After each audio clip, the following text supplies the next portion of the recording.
Salut à tous, bienvenue sur une petite vidéo pour l'unboxing de la Switch 2 que je me suis commandé. Et donc voilà, un petit unboxing sympa, je sais qu'il y en a plein qui l'ont déjà fait sur internet justement, mais c'est pour se faire un peu plaisir et voir justement l'emballage du Nintendo, la console en elle-même, depuis le temps qu'on en parle et qu'on l'attend. Allez, on va déjà ouvrir directement donc le sur-carton, comme d'habitude, toujours bien emballé chez Nintendo, pardon. Hop. Alors c'est le pack, donc voilà, on le voit tout de suite, c'est le pack avec Mario Kart World en dématérialisé dessus. Donc avec un code de téléchargement. C'est vrai que là, il n'y a ni la cartouche, ni une Game Key Card. Mais de toute façon, maintenant, c'est vrai qu'il y a de plus en plus de jeux en dématérialisé. Bien que j'aime bien faire la collection des boîtes, bon, il faut bien se moderniser un peu. Voilà. Et ben, hop. Donc, alors attendez, parce que j'ai vu déjà quand même, voilà, on a fait le sur carton, on a toujours un carton, voilà, qui est bien protégé. Le souci, je trouve ça un peu dommage, c'est que voilà, on a la même façade devant, derrière, enfin, pas le même dessin, mais faut pas se tromper de sens pour le carton. Voilà. Toujours un petit carton assez sympa chez Nintendo, hein, bien décoré, bien épais. Voilà. Alors, ce qu'on va faire, c'est que je vais mettre le carton, voilà, de côté ici. Et donc, on va déballer. Ensuite, on va regarder le contenu. Donc, on remarque la Switch 2, voilà, hein, qui est bien classique. On la remarque déjà dans ses détails. Elle est déjà bien plus grande que la première du nom. C'est deux Joy-Con. Couleur classique, hein, chez Nintendo, on a l'habitude en orange, enfin, ouais, orange, rose et bleu. Toujours bien emballé.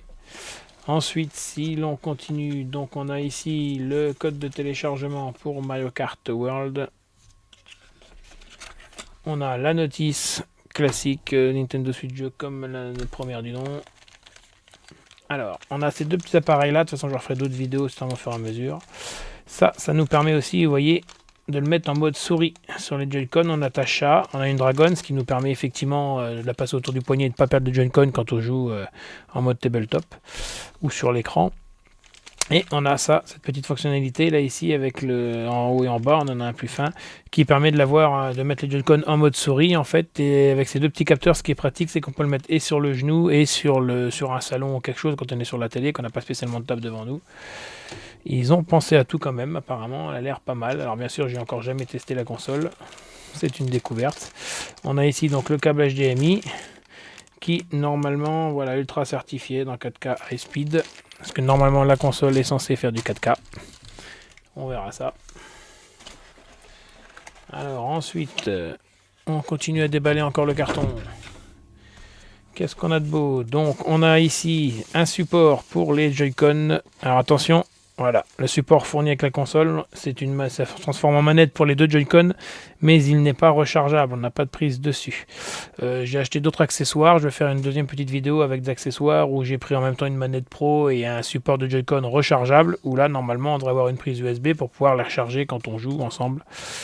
Voilà.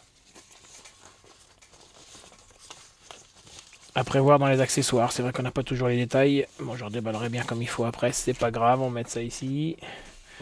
Ensuite, on est censé avoir. Alors, la différence avec la première du nom, c'est qu'on a bien sûr un petit chargeur, un adaptateur secteur avec un câble USB, sauf que cette fois-ci, celui-ci, bien sûr, est modulable. Vous voyez, on a un USB-C, donc vers USB-C sur le câble. Voilà, USB-C vers un autre USB-C qui est ici. Et donc, eh bien, ça nous permet de pouvoir changer le câble, de pouvoir mettre un autre adaptateur si besoin est. Alors que la première Switch, le câble était directement fixé sur l'adaptateur, on ne pouvait pas le séparer ou le déballer. Et ensuite, je ne dirais pas le plus important, mais quand même, pour passer sur la télé, c'est assez important. Voilà, alors on va écarter le carton là aussi, on va le mettre de côté. Voilà. Le socle, ce fameux socle qui est amélioré par rapport à la Switch 1.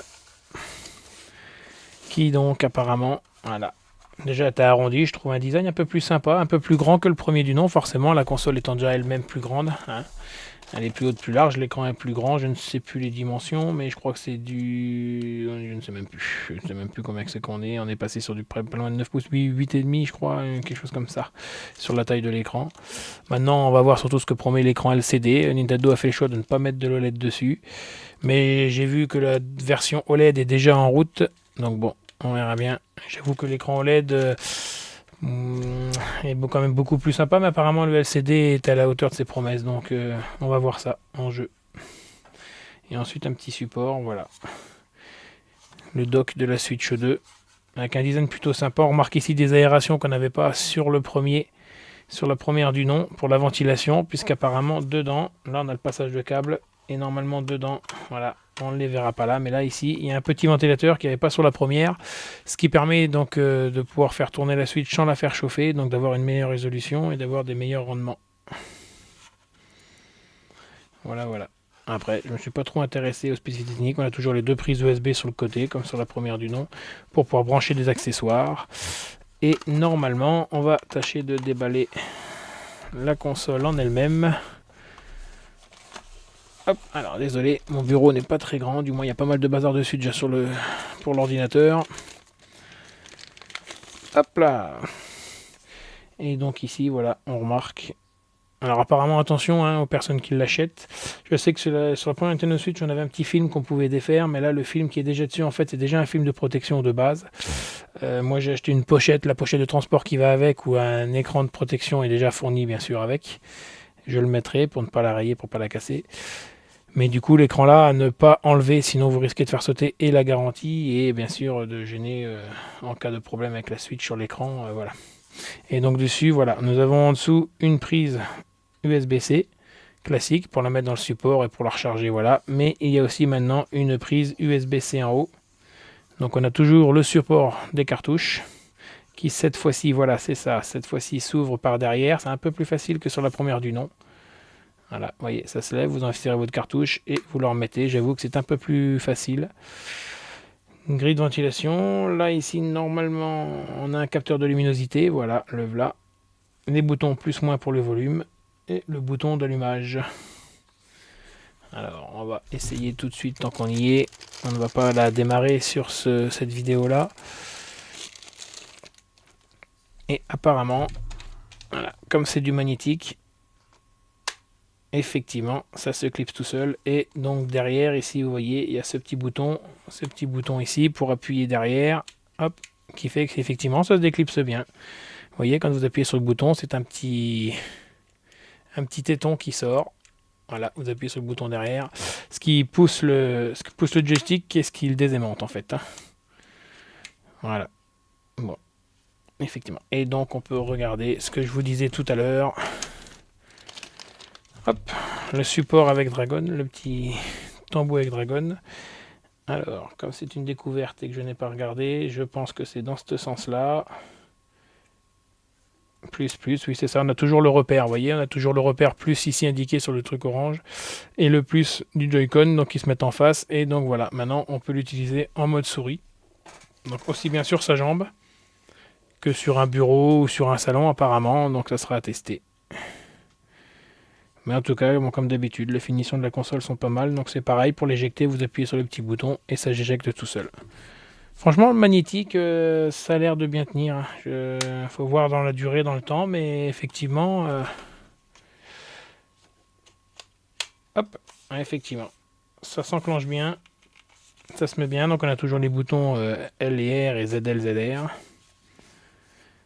Les boutons Home. Alors on a le petit nouveau ici qui est le bouton C pour Community, pour voir avec la caméra. Voilà.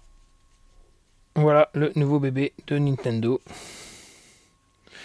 On a derrière donc aussi cette petite jambe de support pour pouvoir la poser en mode tabletop, qui apparemment est inclinable. Voilà, on peut même quasiment la mettre à plat, la remettre debout. Et franchement, la qualité, elle a l'air au top. Effectivement, on dirait un petit support en alu. Oui, ça me paraît pas être du plastique, on dirait un peu de l'aluminium. On a donc ici de quoi mettre une carte mémoire, sachant que la Nintendo Switch est déjà équipée, elle, de 256 Go de mémoire, 250 Go de mémoire. Il doit y avoir 8 ou 9 gigas pour le système d'exploitation, hein, le système de Nintendo. Donc ça vous fait à peu près, on va dire, 240 gigas de stockage déjà sur la console, ce qui est pas mal. Et attention, sur les cartes à acheter, ce n'est plus des cartes micro SD classiques, ce sont des cartes micro SD express. Alors bougez pas, je dois en avoir une là. Voilà. Donc sur la carte micro SD, je pense que là la caméra, vous n'allez pas le voir, mais sur la carte micro SD, il y a écrit comme ici, EX pour Express. C'est une capacité de transfert qui est plus rapide pour la Switch 2 et donc effectivement vos cartes micro SD, étant donné sur la Switch que nous sommes sur des cartes micro SD classiques, vous ne pourrez pas transférer de données de jeux vidéo de sauvegarde depuis une carte micro SD classique.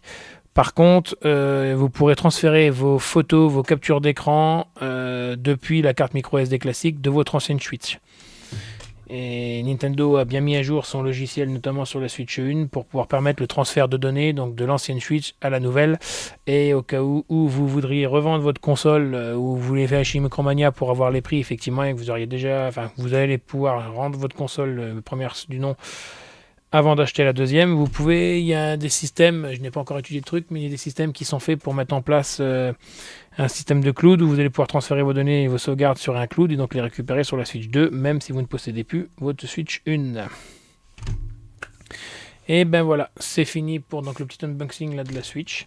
Comme vous le voyez, toujours bien emballé, toujours propre, assez qualitatif, comme d'habitude, de la part de Nintendo. D'un côté, au prix du bébé, il y a un peu d'intérêt à faire comme quelque chose de qualité. Hop, on va remettre ça de côté. Voilà. Et ben je vous donne la suite dans une prochaine vidéo où on va tâcher de déballer un peu de matériel. Je vous présenterai voir la manette Pro quand même, voir un peu la nouvelle esthétique de la manette Pro par rapport à la une. Le support donc le Joy-Con et puis la caméra que j'ai pris pour tester, voir un peu, étant donné que ça n'existait pas sur la Switch 1. Voilà, voilà. Allez, bonne journée à tous.